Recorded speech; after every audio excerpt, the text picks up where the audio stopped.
और अब बढ़ते हैं क्राइम की खबरों की तरफ, जिसमें सबसे पहले बात होगी एक एनकाउंटर की। जरा सोचिए, एक स्टेट की पुलिस दूसरे स्टेट में छापेमारी करे और घिर जाए। अमूमन ऐसे मामलों में क्या होता है, पुलिस अपने पांव पीछे खींच लेती है, लेकिन यूपी पुलिस ने जो किया उसे जानकर आप भी दंग रह जाएंगे। जब दिल्ली पुलिस ने खबर दी कि बदमाशों ने उन पर फायरिंग की और अपराधी को भी छुड़ा ले गए, तो गाजियाबाद पुलिस ने जवानों ने अपराधी की यमराज से मुलाकात करवा दी।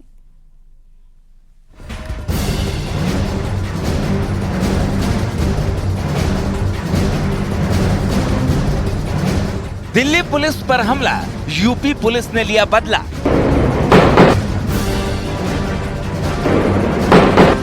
एनकाउंटर में मारा गया बंदूकबाज रिहान। सबसे पहले 9 सेकंड के इस वीडियो को देखिए रिहान नाम का बदमाश किस तरह पुलिस पर फायरिंग कर रहा है।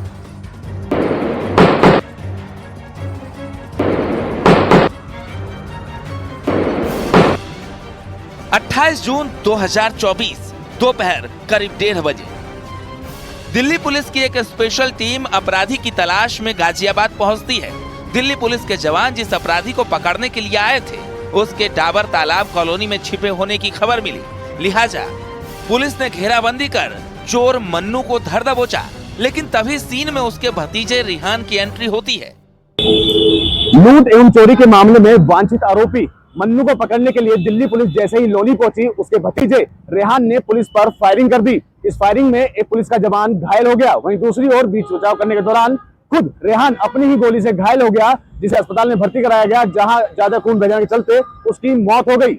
इस दौरान आरोपी मन्नू मौके का फायदा उठाकर मौके से फरार भी हो गया। रिहान ने पुलिस को देखते ही ओपन फायरिंग शुरू कर दी। पब्लिक में गोलियां चलते देख पुलिस को जवाबी एक्शन समझदारी भरा फैसला नहीं लगा, लिहाजा दिल्ली पुलिस की गिरफ्त से मन्नू बच निकला। अब रिहान और मन्नू दोनों एक घर में जाकर छिप चुके थे। दिल्ली पुलिस इसलिए भी गोली नहीं चला पा रही थी क्योंकि वो यूपी की सीमा में थे, लेकिन उत्तर प्रदेश की दहलीज में अपराधी गोलियां चलाए और बच जाए, भला ऐसा कैसे हो सकता था? दरअसल पूरा मामला लोनी थाना क्षेत्र का है, जहां रहने वाला शातिर बदमाश मन्नू लूट एवं चोरी के मामले में दिल्ली से वांछित चल रहा था। दिल्ली पुलिस ने कल जब उसके घर पे दबिश दी, तो उसी दौरान पुलिस के ऊपर उसके भतीजे रेहान ने फायरिंग कर दी। इस फायरिंग में एक कांस्टेबल बुरी तरह घायल हो गया। वहीं दूसरी ओर जब पुलिस ने उसका बीच बचाव किया, इस दौरान खुद रेहान की ही पिस्टल से रेहान की जांघ में भी गोली लग गई। ऐसे में आनंद फानन में घायल सिपाही और रेहान को अस्पताल में भर्ती कराया गया, जहां रेहान की खून ज्यादा बह जाने के चलते मौत हो गई। वहीं दूसरी ओर सिपाही अभी भी खतरे से बाहर बताया जा रहा है। दिल्ली पुलिस से खबर मिलते ही गाजियाबाद एसओजी के कुछ जवान मौके पर पहुंचे। जिन बदमाशों को देखकर दिल्ली पुलिस पीछे हट गई थी, उन्हीं बदमाशों पर यूपी पुलिस के जवान कहर बनकर टूटे। गाजियाबाद पुलिस ने उस घर के दरवाजे पर दस्तक दी जहां रिहान अपने चाचा मन्नू के साथ छिपा था, लेकिन दरवाजे पर दस्तक का जवाब बदमाशों ने गोली से दिया। बुलेट सीधे यूपी पुलिस के जवान के कंधे को चीरती हुई निकल गई। अब बारी यूपी पुलिस की थी। दोनों बदमाश हैं, रेहान और मन्नू।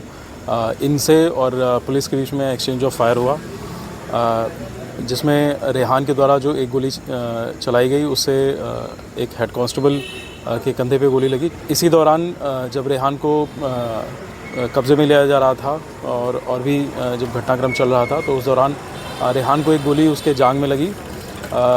इसके पश्चात तत्काल उपचार हेतु रेहान को अस्पताल में भर्ती कराया गया, जहां से उसे जीटीबी अस्पताल में रेफ़र किया गया था।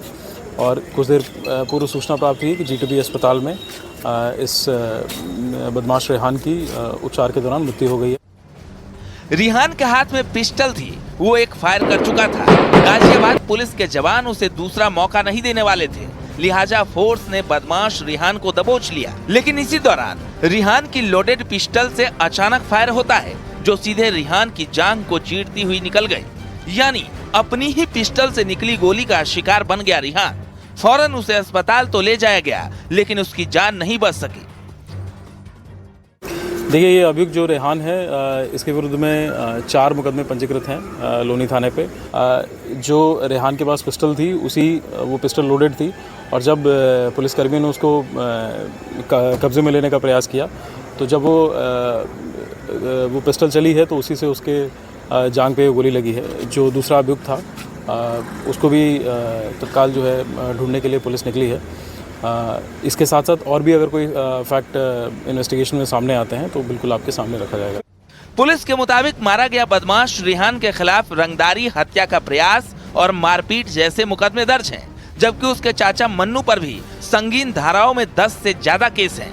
मन्नू फिलहाल फरार है। उसकी गिरफ्तारी के लिए कई टीमें लगाई गई हैं। गाजियाबाद से न्यूज़ 18 के लिए अमित राणा की रिपोर्ट।